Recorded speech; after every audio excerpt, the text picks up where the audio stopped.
Uma boa noite a todos. Já é, não? Uma boa tarde, né? Uma boa tarde a todos. E também uma saudação aos que assistem pela internet. É uma alegria e um prazer estar com vocês na tarde de hoje. Nós vamos falar de um assunto que costuma ser bastante veiculado no movimento espírita. Mas normalmente para referir-se à causa das injustiças sociais, ao porquê do sofrimento, em que busca explicações do passado para acontecimentos do presente. Vamos falar sobre a reencarnação.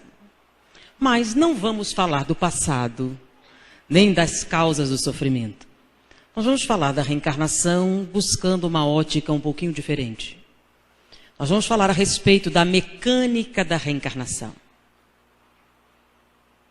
Conhecer o processo reencarnatório afeta a nossa vida hoje? Faz alguma diferença na forma com que nós vivemos o nosso dia a dia? Ou a reencarnação só serve para explicar o passado? Nós estávamos assistindo uma aula em que o professor explicava como se deveria preencher uma guia de internação. Ele dizia que um paciente no prontuário, se o médico não preencher corretamente, muitos problemas podem acontecer, e ele falava a respeito de uma guia de internação em psiquiatria, um prontuário psiquiátrico. Então ele dizia o que devia ser preenchido, de que maneira, e chegava no momento em que você deveria dizer o grau do transtorno mental.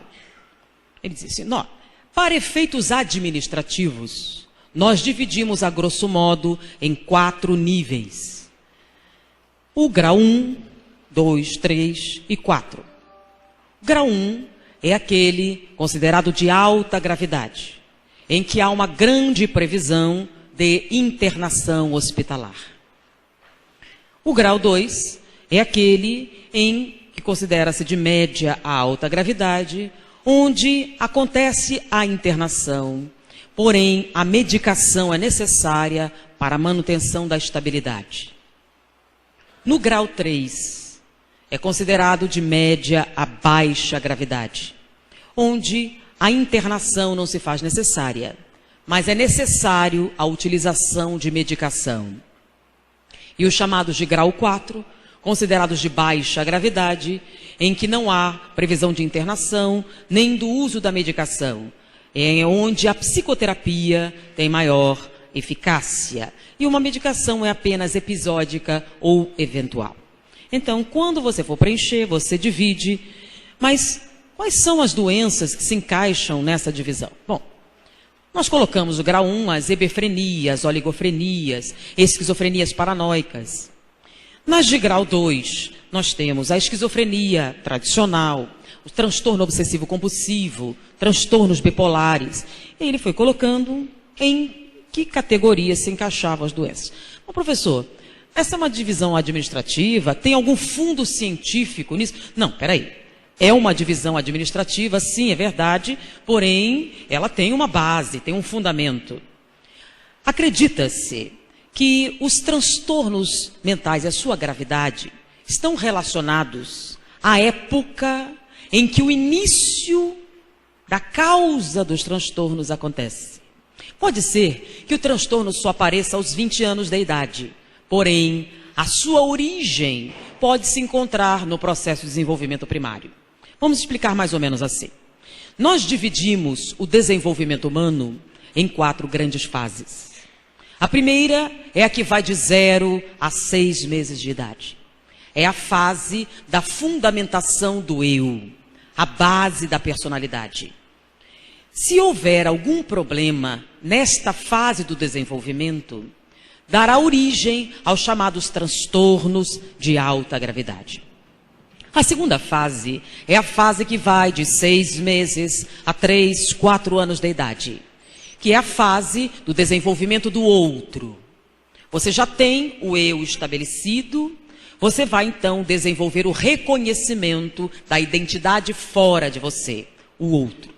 Se houver alguma falha no desenvolvimento nesta fase, você dará origem aos transtornos de média a alta gravidade. Após essa fase, a seguinte vai de 3, 4 anos até 7 anos de idade, em que você estabelece as gradações afetivas com relação ao outro. Estabelece as divisões hierárquicas, o reconhecimento do muito e do pouco, afetivamente falando. Se você tiver uma falha nesta fase do desenvolvimento, você dará origem aos transtornos considerados de média a baixa gravidade. Mas se o transtorno se originar após os 7 anos de idade, a sua personalidade em termos estruturais já está formada. E o seu problema será na utilização da personalidade.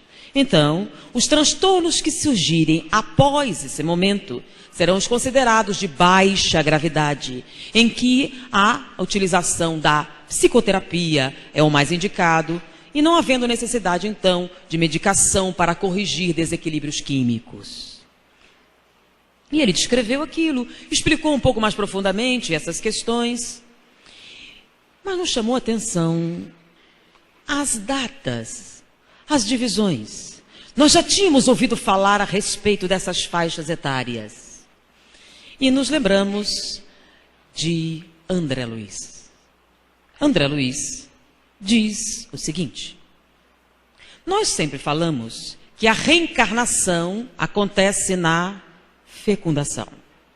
Mas ela não acontece na fecundação. Ela começa na fecundação. Então nós temos na fecundação uma única célula.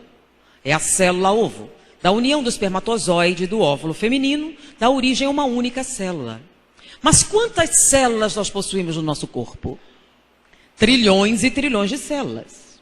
Se você está ligado ao corpo por uma única célula, você já está reencarnado? Não, você está em fase de reencarnação. A reencarnação, fisicamente falando, só se completa aos 7 anos de idade. Por quê? Porque somente aos 7 anos de idade nós temos todos os nossos sistemas orgânicos. E aí, então, o espírito está ligado ao corpo molécula a molécula. Antes disso, ele não tem todas as suas estruturas, de maneira que o espírito não está totalmente ligado ao corpo. Então, na verdade, a reencarnação não se faz na fecundação. Ela se inicia na fecundação e se completa no plano físico aos 7 anos de idade. E a partir daí, a cada 7 anos, nós trocamos praticamente todas as células corporais, com exceção dos neurônios. Nós trocamos nossas células musculares, nós trocamos nossas células sanguíneas, trocamos quase todas elas, menos as células nervosas, que param de se reproduzir em torno de 4 anos de idade. A gente sempre fala isso, né?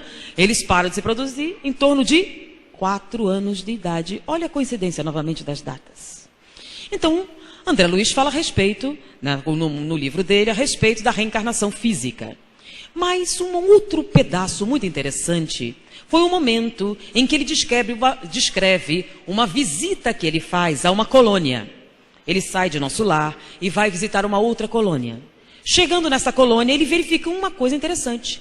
Crianças indo para a escola. Ele pergunta, mas crianças no mundo espiritual? O que significa isso? E a pessoa que o acompanha explica então o seguinte. Bom, depende do momento em que você desencarna.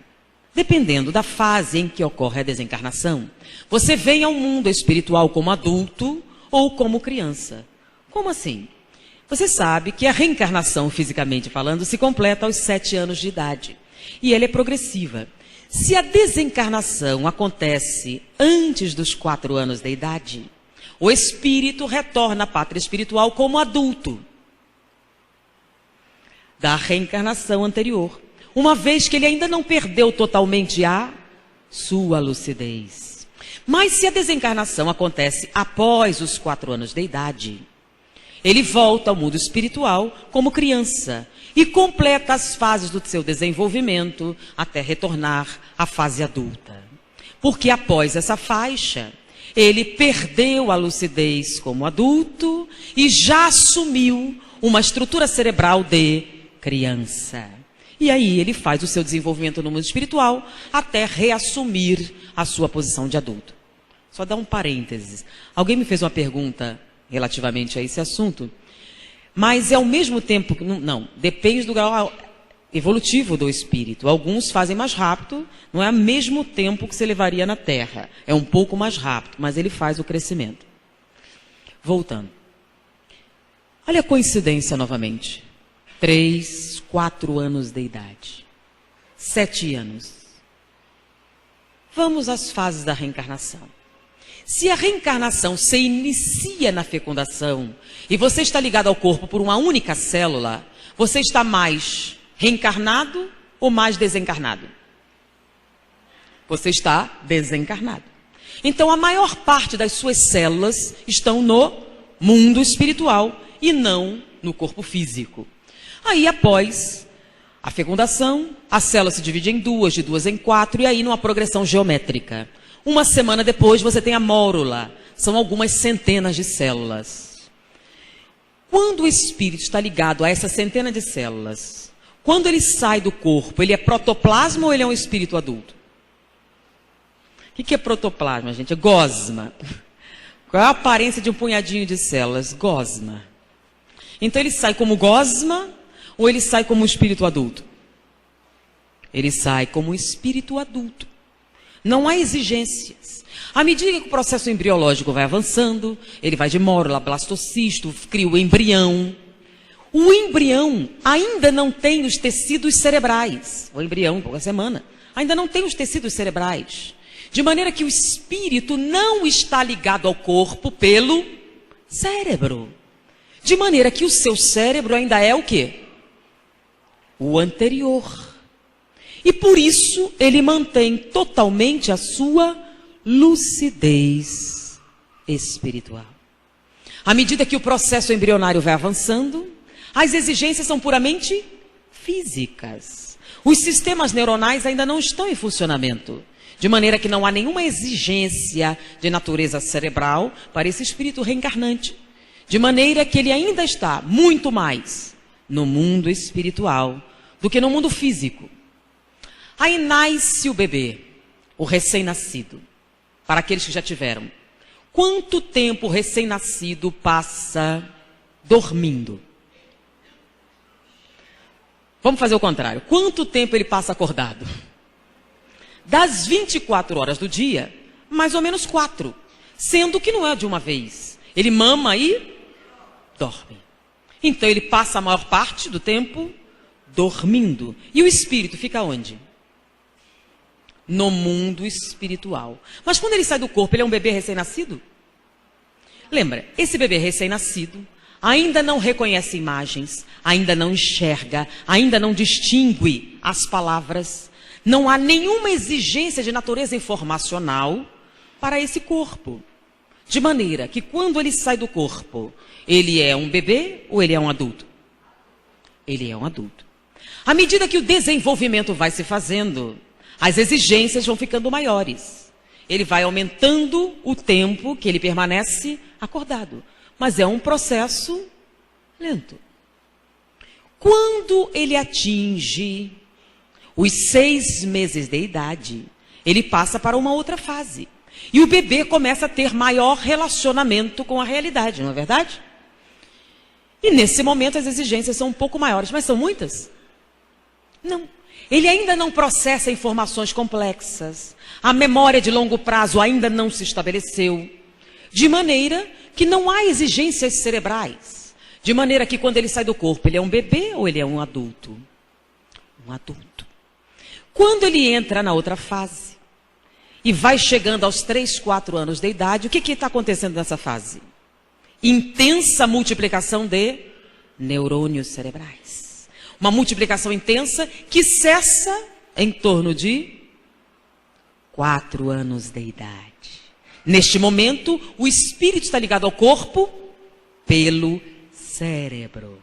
O tempo em que ele permanece acordado é muito maior e as exigências cerebrais são intensas. A partir desse momento, quando ele sai do corpo, ele é uma criança. E perdeu a sua lucidez espiritual. Agora vamos analisar aquelas fases de desenvolvimento. De 0 a 6 meses, a ciência diz que é a fase do desenvolvimento do eu. Como é que a gente percebe isso? É muito interessante para aqueles que tiveram a chance de conviver com bebês. É a fase em que o bebezinho reconhece a própria mão. E ele dá risada, ele vê que é ele que mexe a mão, o pé.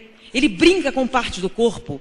E é engraçado você olhar o bebê, que é como se fosse um brinquedo. É que ele percebe que é ele que mexe a mão. Ele estabeleceu o quê? O eu. Este sou eu. Antes disso, ele não distingue a mãe e ele. Lembram aquela fase? É uma coisa só. E a partir daquele momento, ele descobre o quê? A sua autonomia, a separação que ele tem do outro. Então, ele brinca com a própria mão, reconhece as partes do corpo. É muito interessante você observar ele, lá pelos 6 meses de idade, né? Ele brincando com a mãozinha, com o pezinho, e dando risada sozinho. Ele faz assim e dá risada. É a fase em que ele fez o quê? Estabeleceu o eu, a sua identidade. E é a base da onde surge tudo. Se você não formar perfeitamente esta fase do desenvolvimento, você terá os transtornos de alta gravidade. Porque o eu é a base de toda a personalidade. Após os 6 meses, de 6 meses a 3, 4 anos, ele já sabe quem é o eu.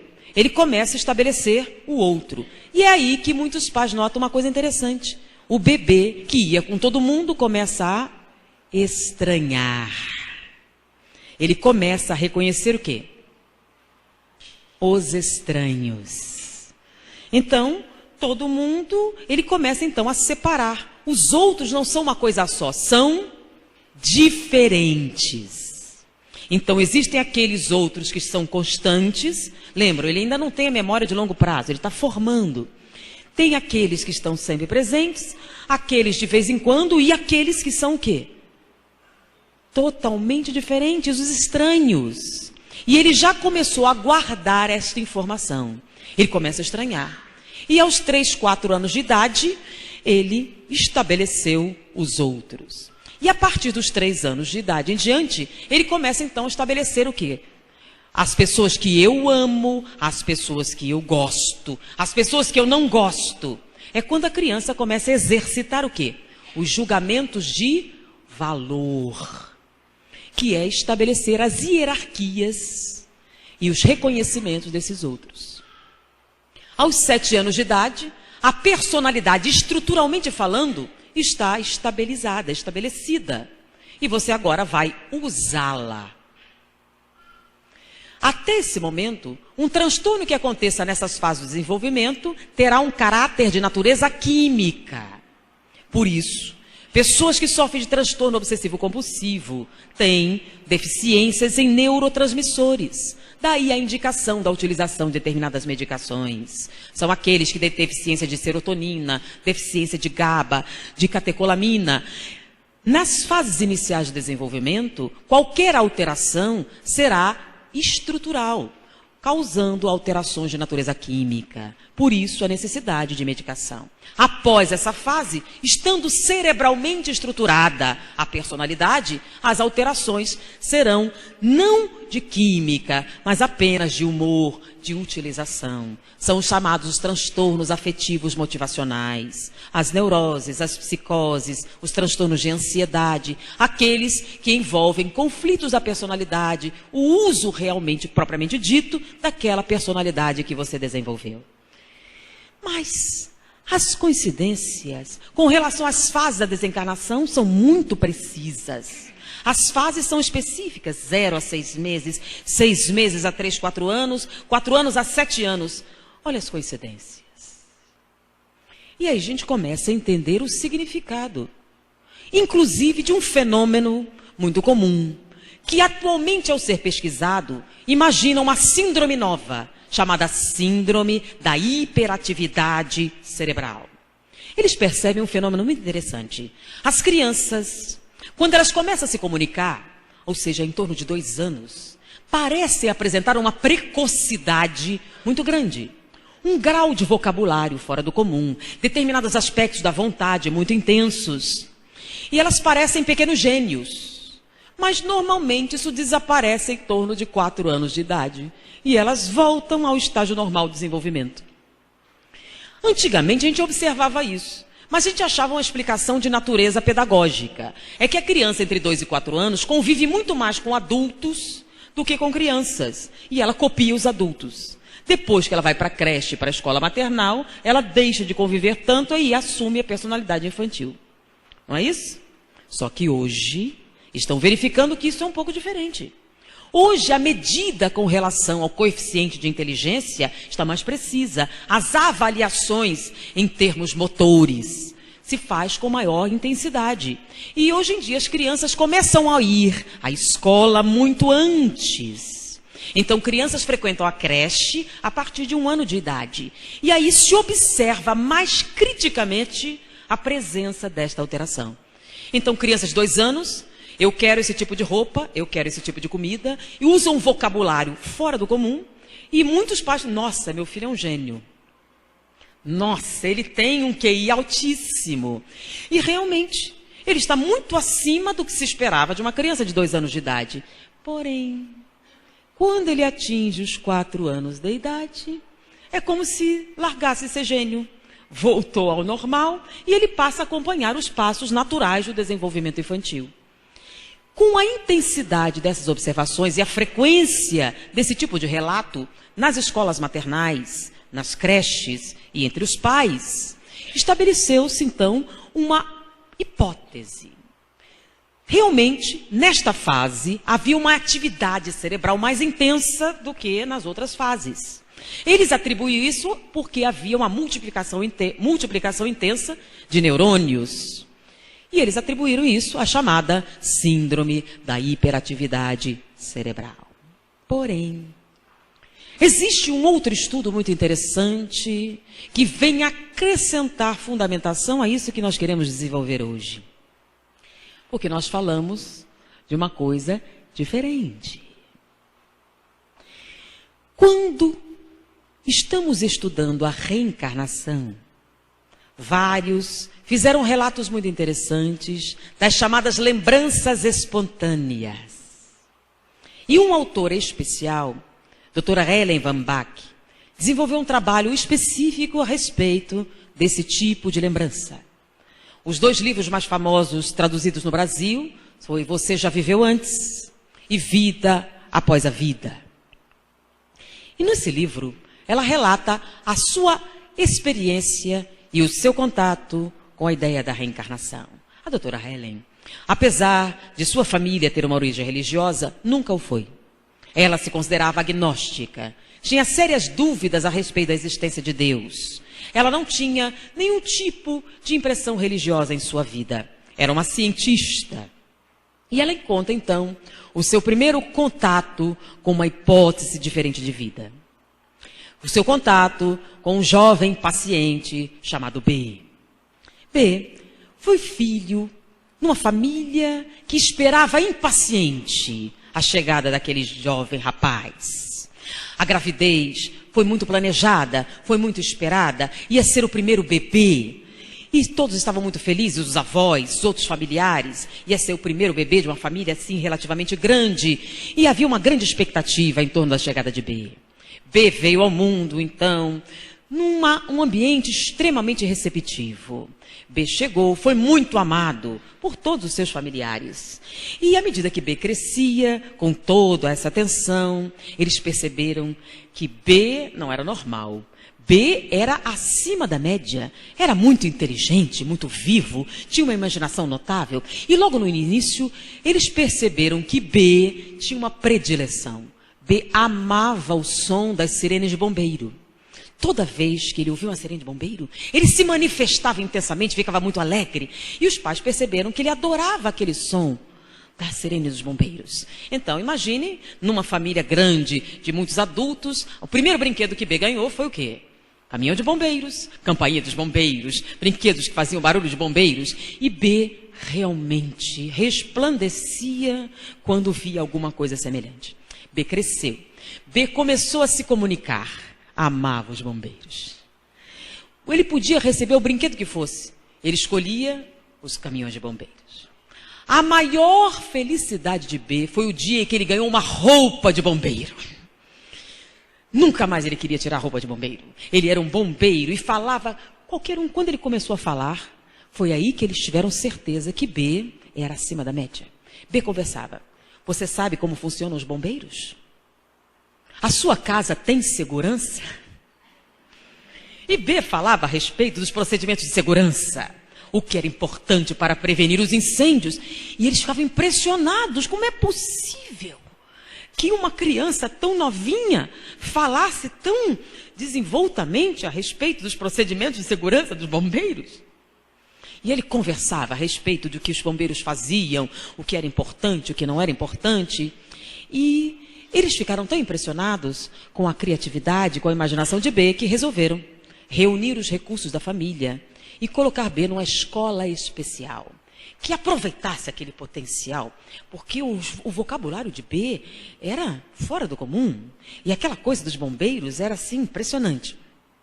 Eles levaram B à escola, falaram a respeito e os responsáveis resolveram fazer alguns testes em B e concordaram. B tinha um vocabulário muito acima da sua idade. Tinha uma imaginação muito vívida.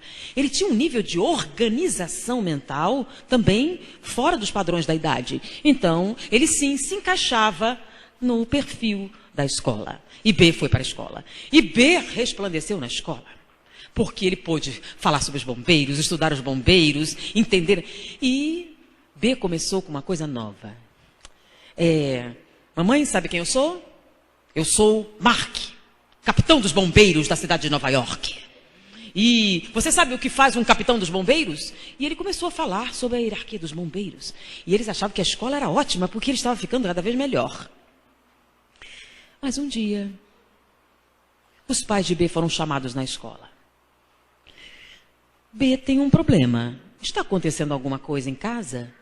E disse, não. B não tem querido participar das atividades. Ele tem ficado muito tempo sozinho.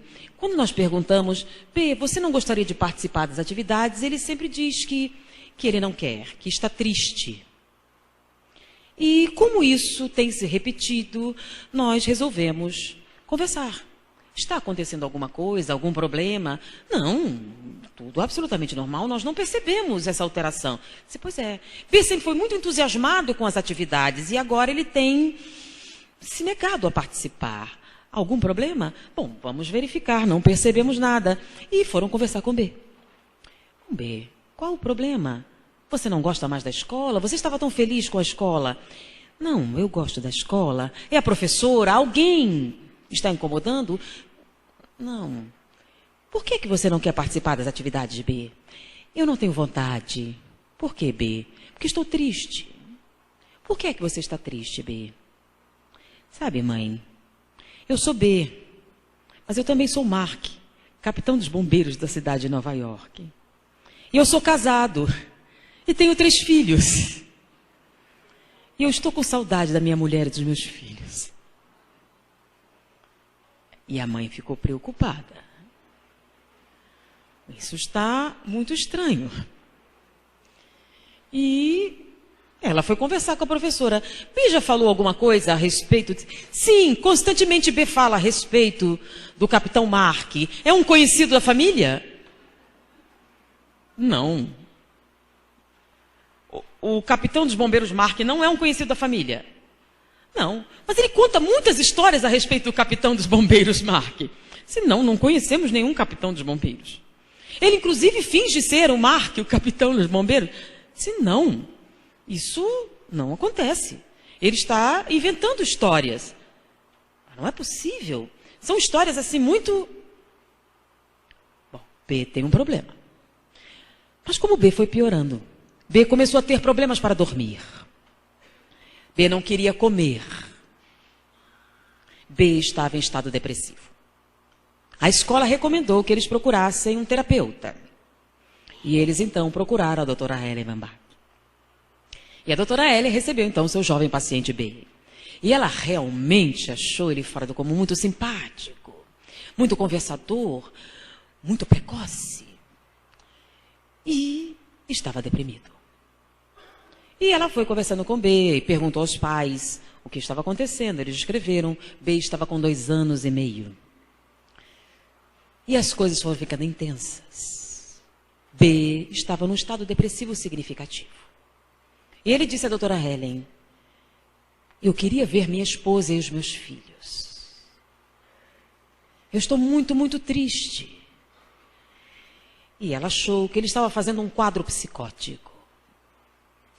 E ela foi falar com os pais. Realmente, é muito difícil dizer isso para vocês, porque não acontece com crianças. Normalmente não. Porque nesta fase do desenvolvimento, eles não têm ainda a intensidade para estabelecer um quadro tão nítido. Porém, B, vocês sabem, B é um superdotado. B tem um vocabulário acima da média, uma maturidade fora do comum, e B está tendo um transtorno mental. Ele está tendo uma crise psicótica. Ele mergulhou em fantasias tão intensas que está se manifestando fisicamente.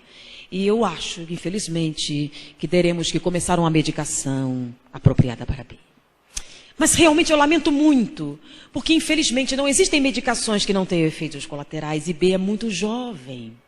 Essas medicações são muito pesadas, podem ter um efeito negativo na sua aptidão cognitiva, de maneira que eu gostaria de fazer uma última tentativa antes de iniciarmos a medicação. Vocês me autorizam? Eu gostaria de tentar um choque de realidade em B.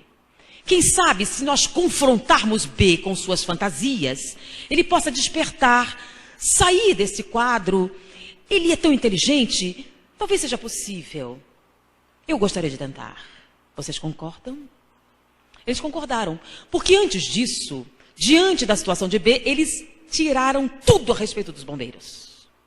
E os brinquedos, ninguém mais falava a respeito dos bombeiros, eliminaram todo tipo de conversa com referência a isso, tentando ver se B saía da situação, mas não funcionou.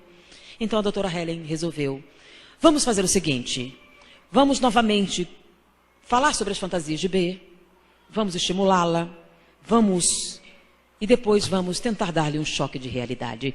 Talvez ele desperte. Talvez não seja necessária a medicação. Vamos tentar. Então, ela começou então a perguntar. Então, B, você é então o bombeiro Mark, capitão da cidade de Nova York? Sim, meu nome é Mark. E você é casado? Sim, sou casado, tenho 3 filhos. E onde você mora, B? Ah, deu o endereço. Ela ficou um pouco impressionada. Bom, e B, você tem mais alguma informação a respeito do bombeiro? Sim, eu tenho o número do meu seguro social. E deu o número dos documentos, bombeiro Mark. Falou a respeito da esposa, dos filhos, onde eles nasceram, em que data, os detalhes. E doutora Helen resolveu pesquisar a respeito. E ela mudou o diagnóstico. B não era psicótico, B estava sendo abusado por alguém. Porque quando ela foi verificar, o bombeiro Mark, o capitão dos bombeiros, realmente existiu. Realmente era casado e tinha 3 filhos. O número social estava correto. Alguém estava abusando daquela criança. Lembra, naquela época não tinha o Google, tá? Nem a internet. De maneira que para ele saber só se alguém dissesse. De maneira que a doutora Helen achou que alguém estava, de alguma maneira, incentivando aquelas fantasias, fazendo algo com a criança. Chamou os pais.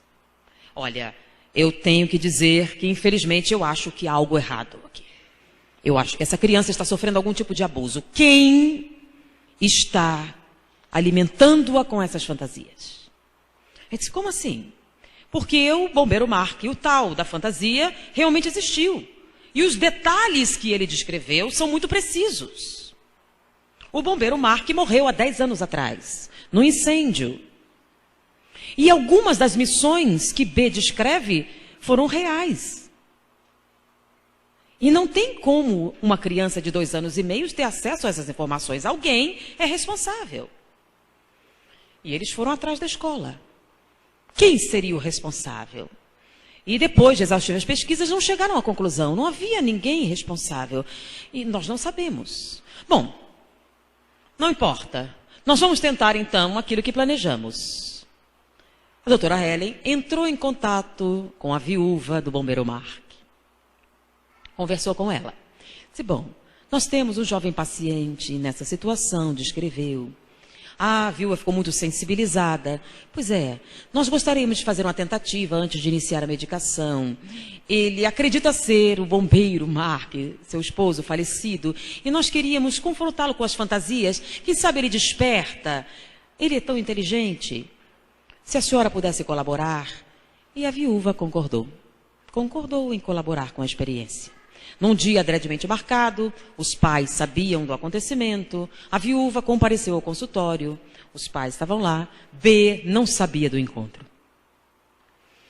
E na hora aprazada, a viúva estava lá, B entrou, não havia percebido, e ela conversou com ele, de repente, B, eu trouxe alguém para conhecer você.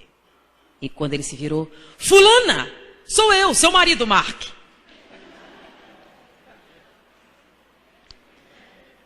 Aproximou-se, começou a falar coisas a respeito do casamento, detalhes particulares dos dois, inclusive uma marca de nascença que ela tinha na parte interna da coxa direita.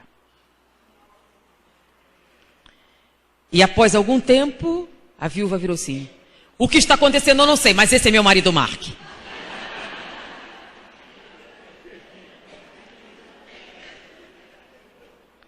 A doutora Ellen ficou estarrecida, não era possível, os detalhes foram muito precisos, foi uma coisa impactante. E agora? Será possível que ele seja realmente? B começou a melhorar, foi saindo daquele quadro depressivo, voltou a se interessar. E ela ficou muito preocupada em manter um contato muito próximo. Durante algum tempo, eles foram resolvendo afastar lentamente.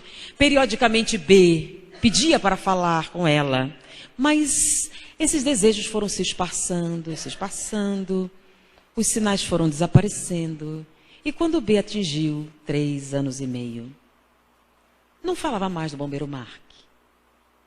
Aqueles vocabulários foram desaparecendo. Aos 4 anos... ele não tinha nenhuma lembrança a respeito de ter sido o bombeiro Mark. Doutora Ellen ficou tão impressionada que ela resolveu buscar na literatura se havia casos parecidos. E ela descobriu vários casos semelhantes, em que crianças entre 2 anos e meio e 3 anos apresentavam lembranças espontâneas de vidas anteriores, mas que normalmente não requeriam nenhum tratamento, porque desapareciam em torno de 4 anos de idade. E eles não deveriam se preocupar, era aparentemente uma síndrome que acometia algumas crianças dessa faixa etária. Perceberam a coincidência? Novamente, as datas semelhantes. Doutora Ellen pesquisou mais e viu em outros traçados, independente da crença da reencarnação ou não. Havia relatos na Índia, nos Estados Unidos, no Canadá, na Europa, em vários países, inclusive no Brasil. Hernani Guimarães Andrade foi um pesquisador brasileiro que pesquisou um caso de reencarnação brasileira. Dr. Ian Stevenson, 20 casos sugestivos de reencarnação. E falava também das memórias espontâneas em crianças. E aquela precocidade que a gente percebia entre 2 e 4 anos de idade, não chegava a ser uma lembrança de vidas passadas, mas havia uma grande intensidade da personalidade anterior. Coincide? E não só essas questões, mas outros estudos também vão dando suporte a essas fases do desenvolvimento. Durante muito tempo, no trabalho com prematuros, com dificuldades, sempre se apelou que, devido à sua fragilidade imunológica, a asepsia era essencial para a sua sobrevivência. Então, uma UTI neonatal era algo muito asséptico, muito cuidado para evitar a contaminação. Porém, estudos mais aprofundados verificaram que a ausência do contato dos pais com o prematuro causava uma queda do sistema imunológico muito intensa, o que era muito mais prejudicial do que a possível fonte de contaminação. A partir desses estudos inúmeros que foram realizados, mudou-se o procedimento nas UTIs neonatais. Quando um prematuro muito frágil nasce, mesmo com o risco de contaminação, os pais, ambos os pais, são convidados a tocar e conviver com o recém-nascido.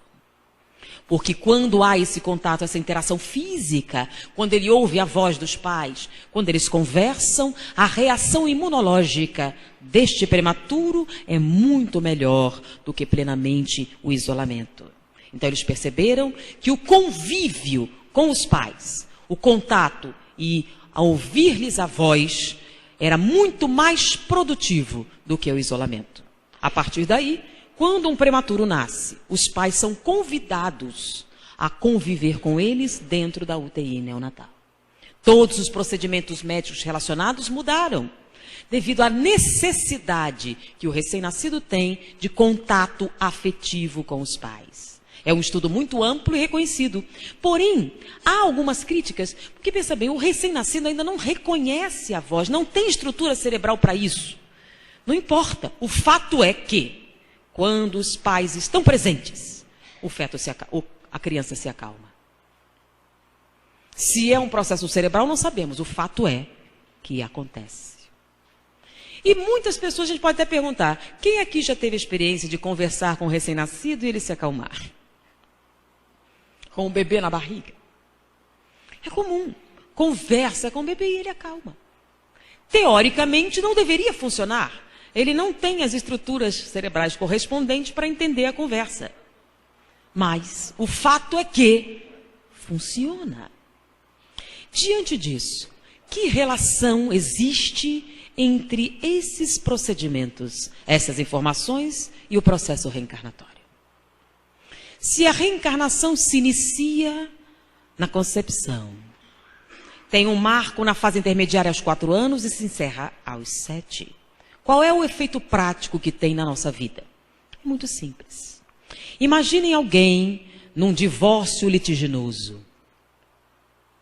Se é litiginoso, estamos falando de um conflito.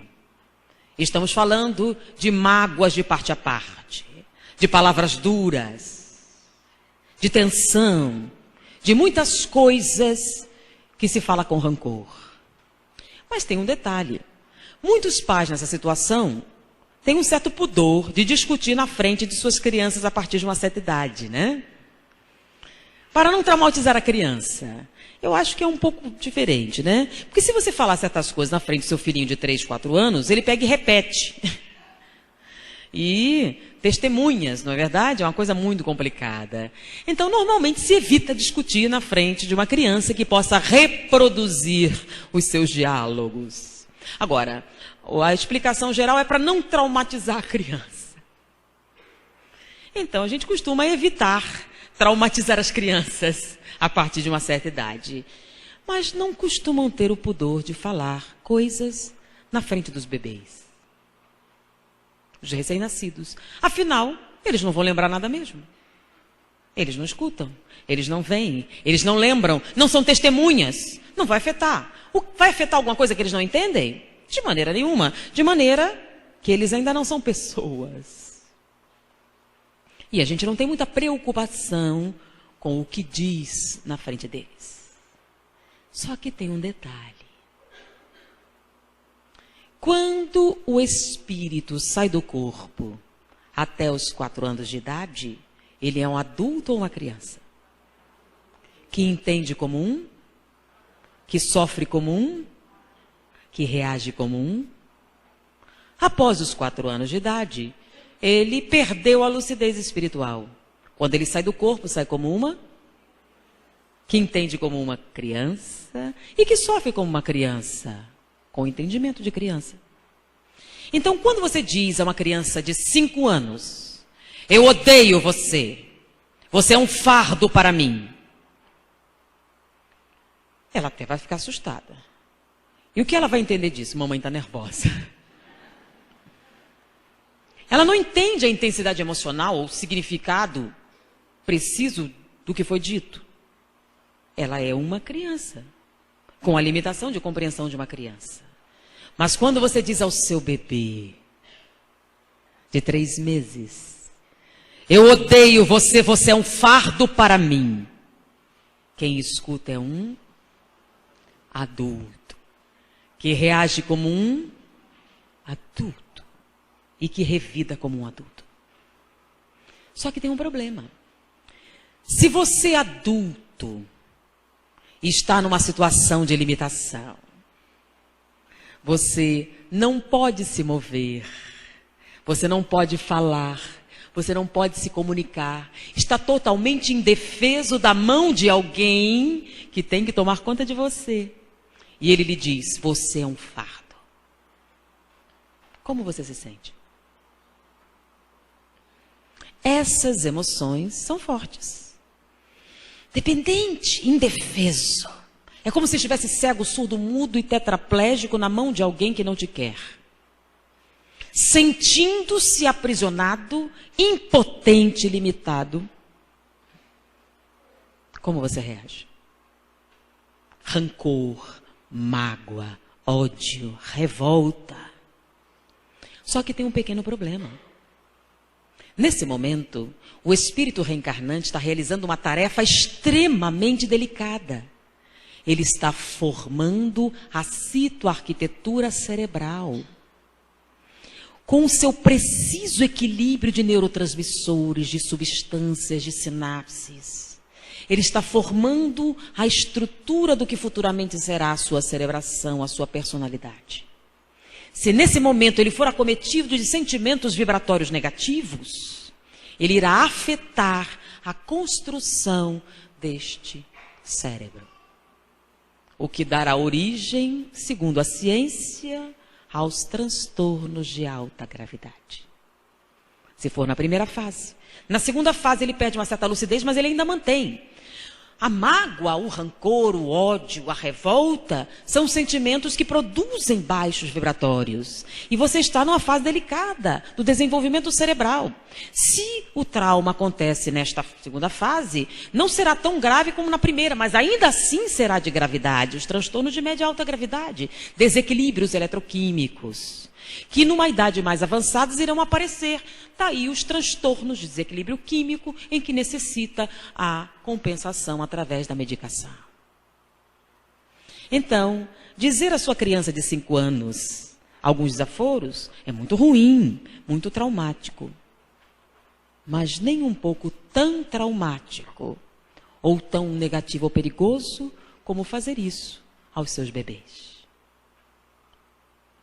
Eles ainda não são pessoas, fisicamente falando, mas o são espiritualmente falando. E têm consciência e reagem intensamente aos acontecimentos ao redor. Então você está dizendo que a responsabilidade do transtorno mental dos pais? Pausa. Vocês já ouviram falar de Freud, né? Muito famoso. E todas as vezes que as pessoas fazem, estou brincando um pouco, é claro, referência a Freud, Freud sempre diz que a culpa é da mãe, não é verdade? A culpa da mãe, a culpa da mãe, e a gente até brinca com isso, né? Segundo Freud, a culpa é da mãe. Só que nós somos espíritas e nós acreditamos na reencarnação. Então é verdade que Freud diz que a culpa é da mãe. Mas como somos espíritas, a gente tem outra máxima. Cada um tem a mãe que merece. De maneira que não é a causa a mãe, são ligações kármicas anteriores. Então imaginemos que um espírito vem com o potencial de um transtorno mental. E nós, reconhecendo a mecânica da reencarnação e o seu significado, criamos um lar em que enchemos de segurança, de tranquilidade, de apoio, em que falamos para ele da oportunidade, de que vamos estar presentes, que vamos colaborar, criamos um ambiente. Pense bem, ele está inseguro. Reencarnar é pior do que desencarnar. Naquela situação, se nós compreendemos, vamos apoiar você, nós queremos a sua presença, nós queremos você, e vai criando um ambiente de segurança. Imagine que nesse ambiente altamente acolhedor, altamente propício, ele consiga passar da primeira infância, aquela primeira fase. Em torno de alta gravidade. será algo bem menos grave. Se ele conseguir passar da segunda fase, pode ser que ele tenha um transtorno, mas que a medicação possa dar jeito, que ele tenha uma vida praticamente normal. Ao mesmo tempo, determinadas pessoas que têm o potencial do transtorno mental num lar altamente desagregador podem ter aumentada a intensidade dessa possibilidade. Então, nós podemos sim atenuar os chamados processos kármicos, porque nós temos livre-arbítrio. E os programas não são fechados. Porque se nós recebemos tudo o que merecemos, a gente sofre o que merece? Sim?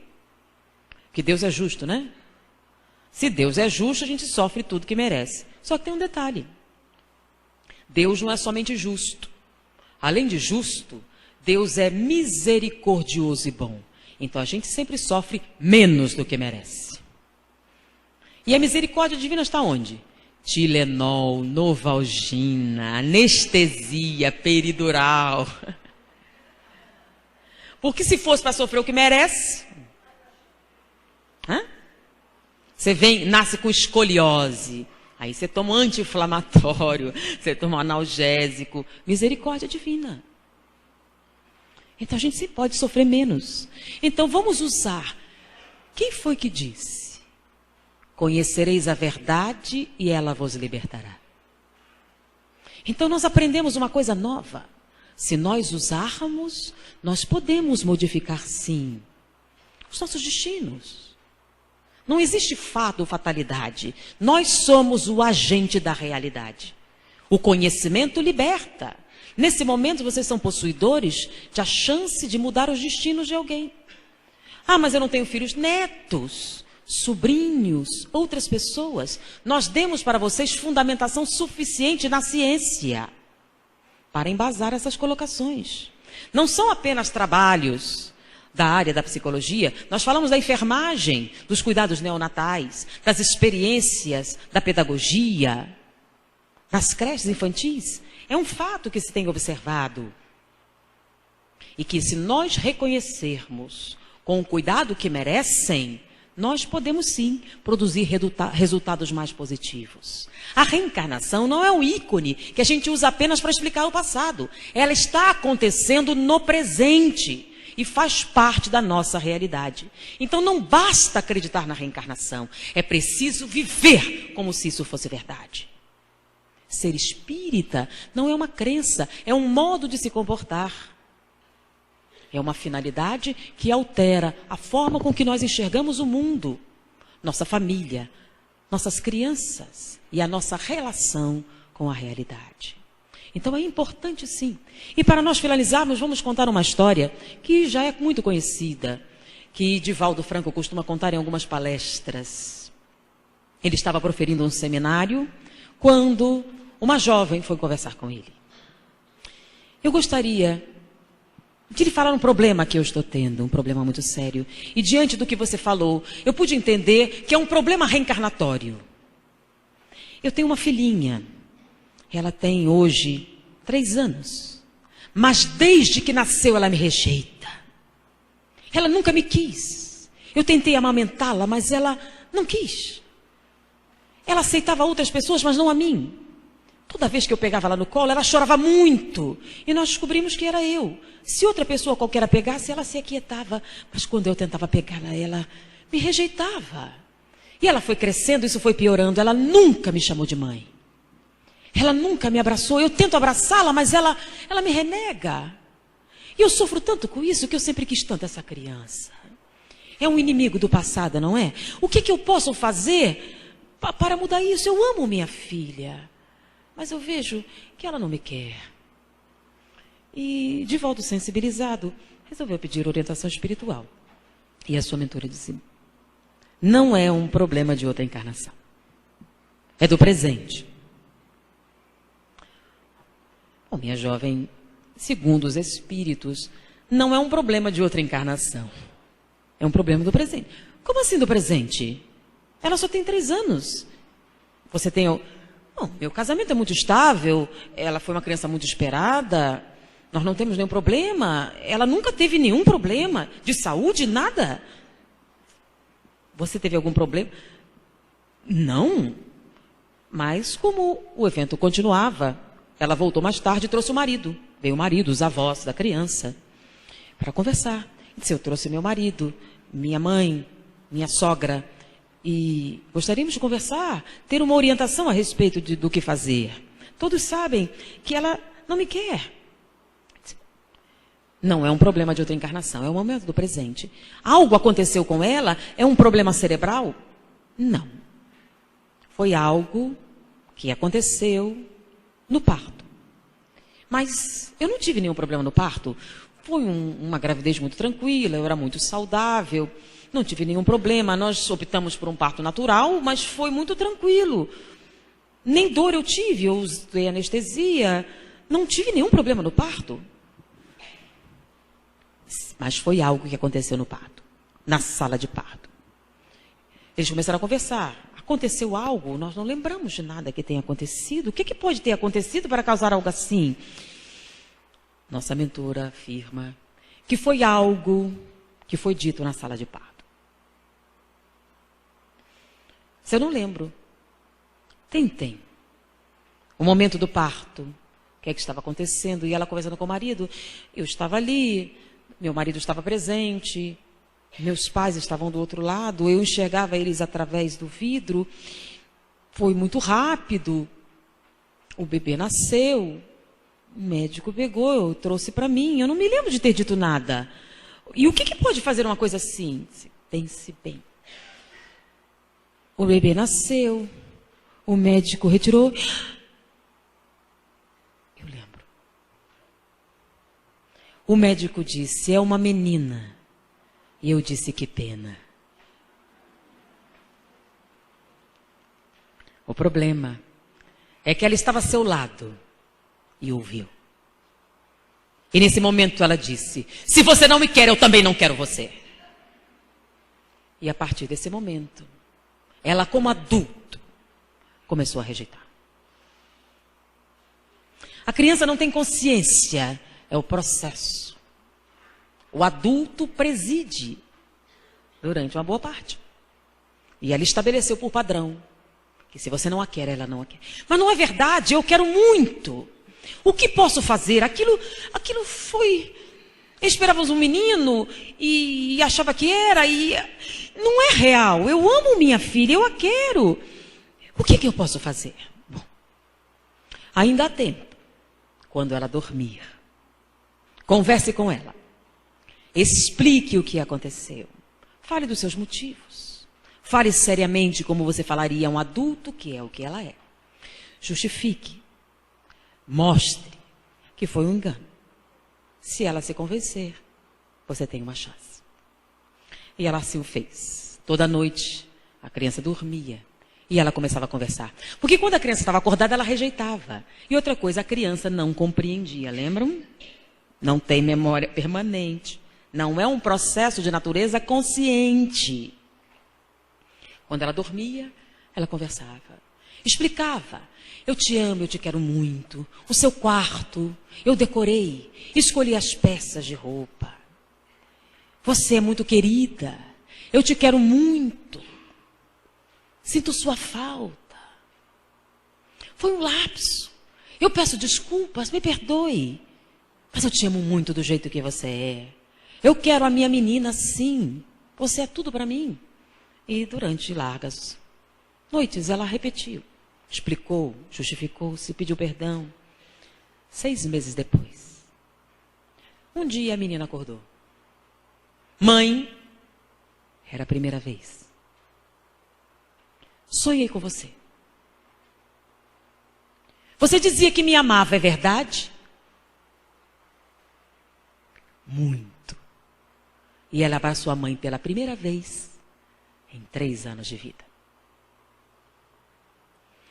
A reencarnação é um fato. Não é um fato filosófico. Não é um fato apenas religioso. Não é apenas a explicação do passado ou das consequências da sociedade. É uma realidade presente na nossa vida hoje. E pode ser a diferença entre afetividade ou sofrimento. Conhecereis a verdade e ela vos libertará. E uma responsabilidade de quem conhece é dividir a informação com quem estiver mais próximo, para que ela se multiplique e outras pessoas tenham acesso à oportunidade de ser feliz. Foi um prazer estar com vocês. Muita paz.